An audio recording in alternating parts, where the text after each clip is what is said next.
手語消費着數多，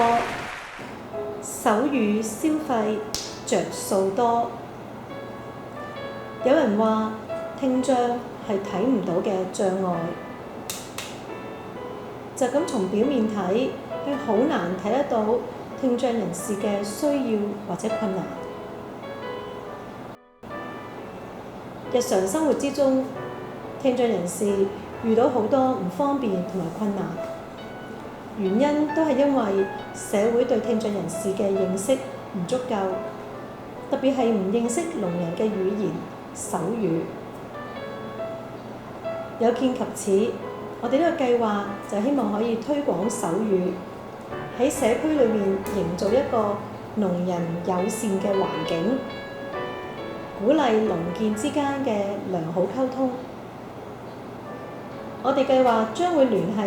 啲零售嘅店鋪同埋食肆，推出用手語消費優惠計劃，向嗰啲用手語嘅顧客提供優惠，從而鼓勵社區人士去學手語，同埋向嗰啲用手語嘅聾人表達友善同埋接納。為咗配合計劃嘅推行，我哋會招募同埋培訓手語推廣大使，由佢哋去到參加計劃嘅商戶嗰度教嗰啲員工一啲簡單嘅手語，嚟到接待